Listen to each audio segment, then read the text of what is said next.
Hello friends, welcome to Marathi update official YouTube channel. आजच्या व्हिडिओमध्ये India government minute Bharat सरकार टकसालकडून नवीन recruitment notification आलेलं आहे. त्याचा ऑनलाईन फॉर्म कसा फिल करायचा ते आपण डिटेलमध्ये बघणार आहोत. इथे तुम्ही बघू शकता ही रिक्रुटमेंट आहे 01/2024.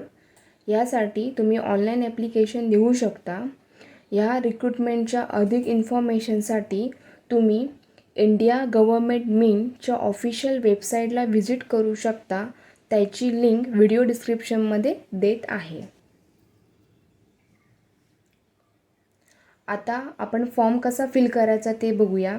इथे आपण बघू शकतो हे भारत सरकार टकसालचं ऑफिशियल पेज आहे. इथून आपण आपला ऑनलाईन फॉर्म भरू शकतो. सगळ्यात पहिलं क्लिक हिअर फॉर न्यू रजिस्ट्रेशनवरती क्लिक करायचं. इथे आपलं असं पेज ओपन होईल. इथे बेसिक इन्फो फिल करायची आहे. त्यामध्ये फर्स्ट नेम जसं आपल्या 10च्या मार्कशीटवरती आहे तसंच फर्स्ट नेम, मिडल नेम आणि लास्ट नेम एंटर करायचं. त्यानंतर मोबाईल नंबर एंटर करायचा. मोबाईल नंबर कन्फर्म करायचा. देन ईमेल आय डी, जो आपण ईमेल आय डी एंटर करायचा. जो का आपला ईमेल आय डी असेल तो ईमेल आय डी इथे एंटर करायचा आणि इथून त्याचं डोमेन नेम सिलेक्ट करायचं. जे काय असेल ते जीमेल असेल ते रेडिफमेल जे काय असेल ते सिलेक्ट करायचं. त्यानंतर सिक्युरिटी कोड अप्लाय करायचा आणि सेव्ह अँड नेक्स्टवरती क्लिक करायचं. इथे आपलं रजिस्ट्रेशन कंप्लीट झालेलं आहे. जो आपला रजिस्टर नंबर आणि पासवर्ड आपल्या रजिस्टर ईमेलवरती पाठवला जाईल. त्यानंतर इथे स्कॅन फोटोग्राफ आणि सिग्नेचर आपल्याला अपलोड करावी लागेल.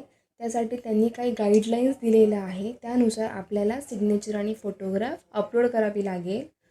त्यामध्ये जो आपला फोटो असेल त्या फोटोची साईज 20 KB to 50 KBमध्ये असायला हवी आणि जी आपली सिग्नेचर असेल त्याची साईज 10 KB to 20 KBमध्ये असायला हवी आणि जी आपण सिग्नेचर करणार आहोत ती व्हाईट पेपरवरती ब्लॅक पेनने केली पाहिजे.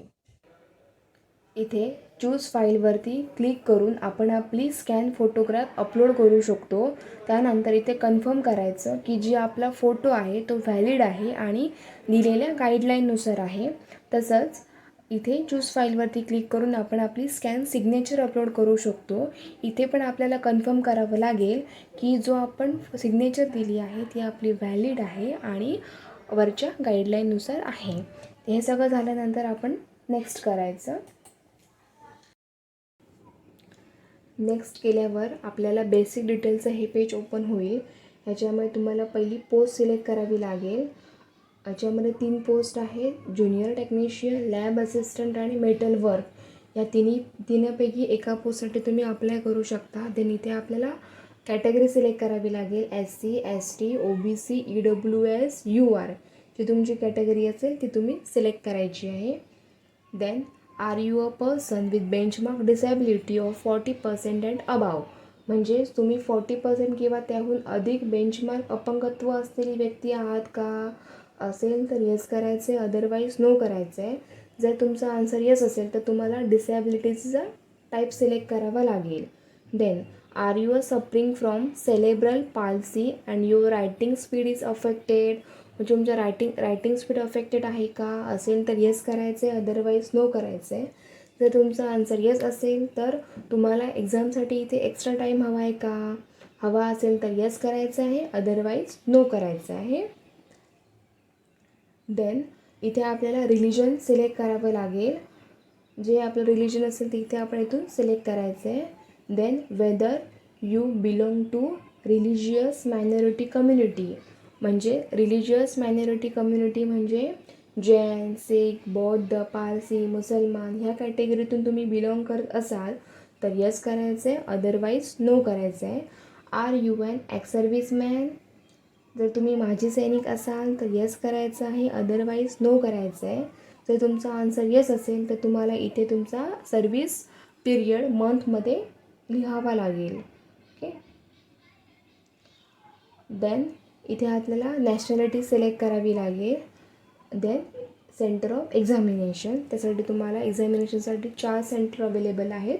कोलकाता, दिल्ली NCR, मुंबई, नवी मुंबई, ठाणे आणि हैदराबाद, हे 4 सेंटर तुम्हाला एक्झामसाठी अवेलेबल आहेत.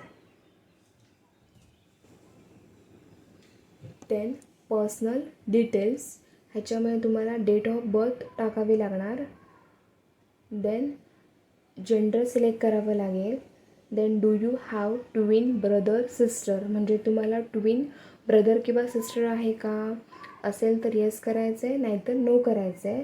जर तुमचं आन्सर येस असेल तर तुम्हाला इथे ट्विनचं नेम एंटर करावं लागेल, ट्विनचं जेंडर सिलेक्ट करावं लागेल.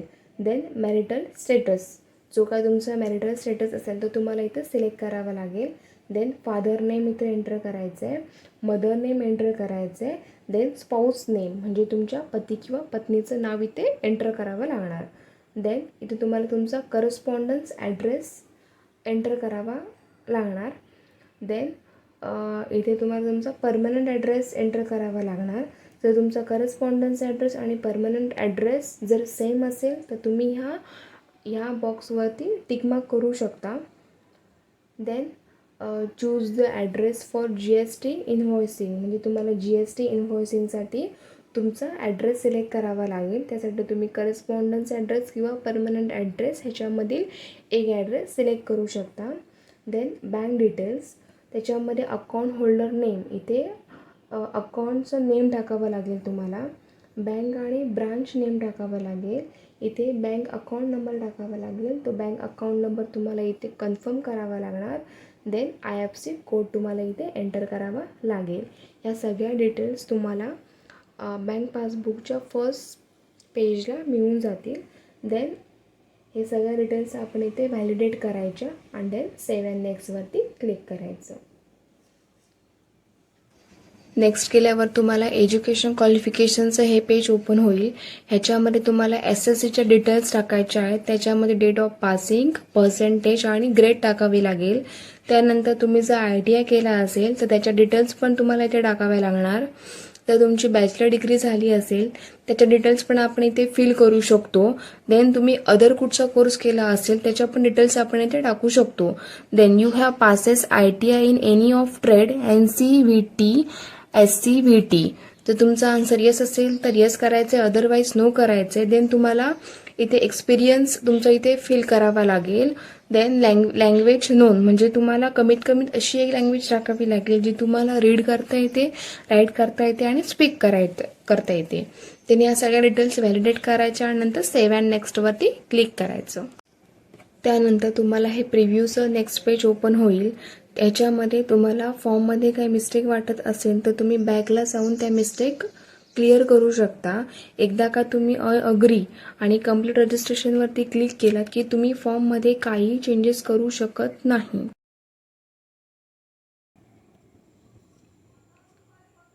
त्यानंतर डॉक्युमेंट अपलोडचं हे पेज ओपन होईल. ह्याच्यामध्ये लेफ्ट थंब इम्प्रेशन आपल्याला टाकावं लागेल.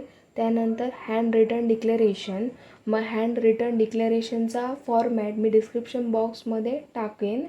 देन इथे आपल्याला सिक्युरिटी कोड एंटर करावा लागेल.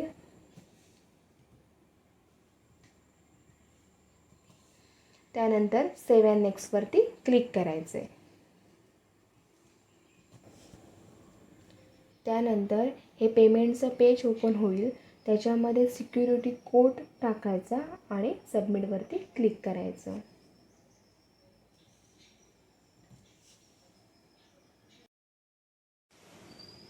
इथे आपलं पेमेंटचं पेज ओपन होईल. त्यात तुम्ही credit card, debit card, net banking, QR code, UPI through payment करू शकता. इथे आपला फॉर्म फिलिंगची प्रोसेस कंप्लीट झालेली आहे. तुम्हाला जर हा व्हिडिओ आवडला असेल तर चॅनलला लाईक करा, सबस्क्राईब करा आणि शेअर करा.